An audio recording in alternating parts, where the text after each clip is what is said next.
또 창세기를 읽다 보면 분명히 모세가 저자라고 했는데 모세가 썼다고 하기에는 뭔가 이상한 느낌이 드는 부분들을 발견하실 때가 있으실 텐데요.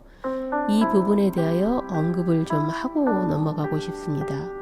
사실 매우 민감하고 예민한 부분 중에 하나이기도 한데요. 저는 이 부분을 반드시 알아야 한다고 생각하는 사람이기 때문에 언급을 하고자 하는데요. 오경을 모세가 쓴 사람이 아니라고 하시는 분들에게 더더욱 하고 싶은 말이기도 하고, 무조건 모세라고 하는 분에게도 성경은 이 문제를 어떻게 말해주고 있는지 알려드리고 싶기도 합니다. 분명하게 먼저 말씀드리지만 저는 모세가 오경의 저자가 아니라고 말하려는 것이 아닙니다. 우리가 좀 더 명확하게 이 부분을 알고 있어야 한다고 생각하는데요. 예를 들어 자녀분이 성경을 읽다가 이 부분은 모세가 쓴 것 같지 않은데 라면서 질문한다면 어떻게 답을 하실 수 있으신가요? 이럴 때 답을 할 수 있어야 한다고 보기 때문에 이런 부분을 명확하게 알아야 한다고 생각합니다. 혹시 이런 분이 계실지 모르겠습니다. 모세오경을 모세가 저자가 아니라고 말했다가 큰일 날 소리라고 하시는 분이 계시다면 중간에 끊지 마시고 끝까지 봐주시기 바랍니다. 그리고 나서 결론을 내리셔도 늦지 않기 때문이죠. 이제 모세가 저자가 아니라는 부분에 대한 이야기를 나눠볼 텐데요. 이 부분은 이미 학자들이 다 찾아놓은 부분이기 때문에 그 부분을 이야기하는 것이지 제가 뭐 특별하게 찾은 부분은 아닙니다. 아마 다들 검색해 보면 어디서나 나오는 그런 내용일 텐데요. 그래도 한번 다뤄보도록 하겠습니다. 첫 번째로 나오는 부분이 자신의 죽음을 말하고 있다는 부분이고요. 두 번째로 다루고자 하는 부분은 자신을 가리켜 모세라고 말하는 부분인데요. 자, 이 부분에 대해서 성경은 어떻게 말하는지 한번 보도록 하겠습니다. 이 본문은 신명기 34장에 나오는 말씀인데요. 5절에 모세가 죽어라고 돼 있고 7절에 모세가 죽을 때 이렇게 나오죠. 자, 모세가 이미 죽었다고 생각해 보시면 자신의 죽음을 이렇게 표현해서 글로 쓴다는 것은 100% 불가능한 일이겠죠. 또 8절에 모세를 위하여 30일을 애곡하니라 이렇게 되어 있는데요. 자신을 위해 애곡했다라고 하는데 이 문장은 자신의 죽음에 대해 표현한 구절치고는 상당히 민망한 표현이기도 하죠. 모세가 자신의 죽음을 표현한 것이라고 보기는 역시 어렵다고 할 수 있습니다. 9절 10절을 읽어보면 모세와 같은 선지자, 모세는 여호와께 대면하여 아시던 자요. 뭐 이런 표현들을 역시 모세 자신이 자기를 표현하기 위해 썼다고는 좀 어려운 거라고 말할 수 있고요. 창세기 36장 31절에 나오는 이야기인데요. 왕에 대한 이야기가 나온다는 것입니다. 36장 31절을 한번 읽어보겠는데요. 이스라엘 자손을 다스리는 왕이 있기 전에 에돔 땅을 다스리던 왕들은 이러하니라. 여기 보면 모세는 왕이 세워지기 전 인물이고 이스라엘이 나중에 왕을 세울지 안 세울지 예측을 할 수 없는 상황인데 모든 것을 알고 있는 것처럼 왕이 세우기 전이다, 왕이 있기 전이다 이렇게 말하고 있죠.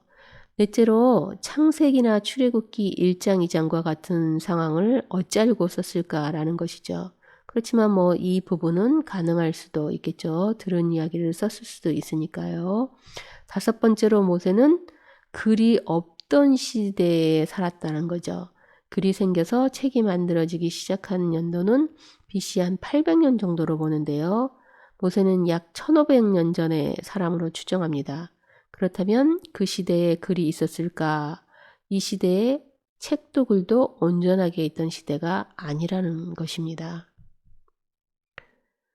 지금 모세오경이 모세가 쓰지 않았다고 의심되는 부분에 대해 이야기하고 있는데요. 생각보다 제법 많이 등장하고 있습니다. 그래서 무조건 모세가 썼다고 생각하시면 안 되는 것인데요. 더 끝까지 보시면 이렇게 되는 거구나 하고 이해하시게 되실 것입니다. 여섯 번째로 오늘이라는 표현인데요. 창세기 22장 14절에 보시면 아브라함이 그 땅 이름을 여호와 이레라 하였으므로 오늘날까지 사람들이 이르기를 여호와의 산에서 준비되리라 하더라 라는 구절인데요. 여기서 말하는 오늘날까지라는 표현이 가까운 시간을 이야기하는 것으로 느껴지지 않고요.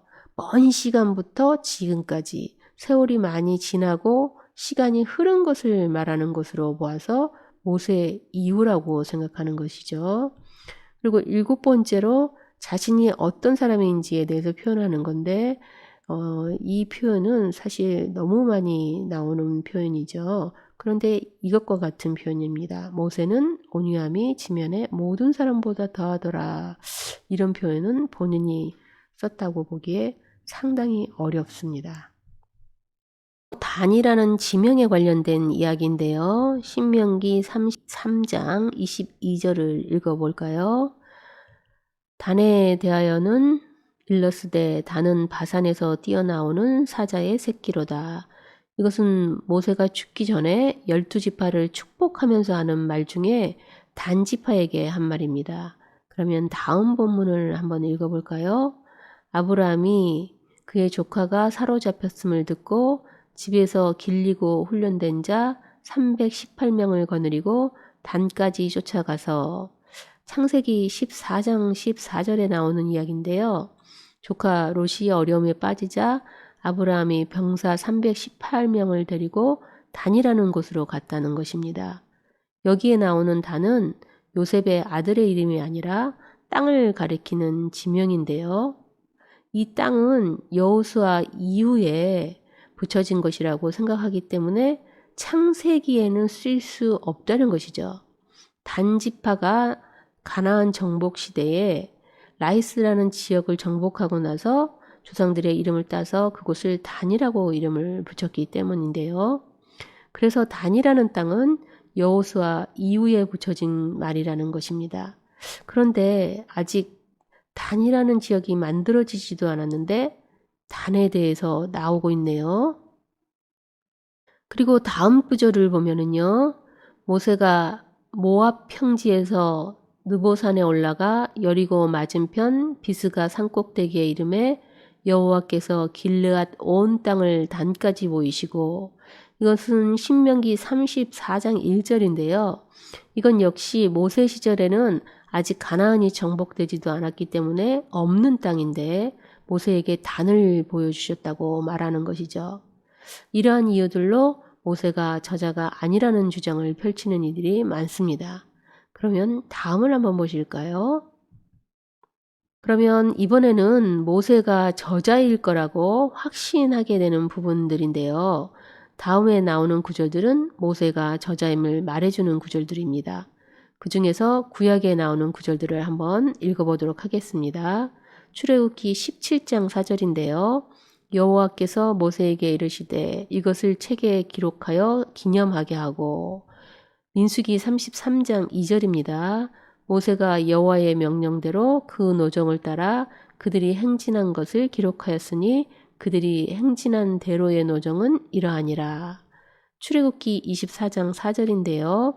모세가 여호와의 모든 말씀을 기록하고, 신명기 31장 9절입니다. 또 모세가 이 율법을 써서 여호와의 언약궤를 매는 레위 자손 제사장들과 이스라엘 모든 장로들에 주고, 여기까지 모세가 쓴 모세 오경 안에 모세가 글을 썼다는 이야기가 나오고 있고요. 그리고 그 외에도 구약의 책들이 신명기를 모세가 지었다고 말하고 있는데요. 사사기, 열왕기, 상하, 에스라, 느헤미야, 시편, 말라기, 많은 책들에서 이러한 사실들이 나옵니다. 그러면 우리는 이것을 어떻게 이해해야 할까요? 이렇게 많은 성경 구절들이 모세가 썼다고 말해주는데 말이죠. 그럼 이번에는 신약을 통해 살펴보도록 하겠는데요. 예수님께서 직접 말씀하신 부분입니다. 누가복음 24장 7절에 이에 모세와 모든 선지자의 글로 시작하여 모든 성경에 쓴 바 이렇게 나오죠. 그 외의 구절들은 너무 많아서 다 말하기가 어렵습니다. 이처럼 신약의 많은 구절이 모세가 오경의 저자라고 말하고 있는데요. 이뿐만이 아니고 탈무드나 역사가 오세푸스도 역시 모세가 저자라고 말하고 있고요. 그렇다면 이들이 앞에서 보았던 것처럼 모세가 저자가 아니라고 주장하는 구절들을 몰라서 그랬던 것은 아닐까요? 왜 모두들 모세가 저자라고 말하고 있는 것일까요? 이것을 명확하게 해야 할 것 같습니다. 아직도 모세가 저자가 아니라고 하면 큰일 난다고 생각하시는 분들을 위해서요.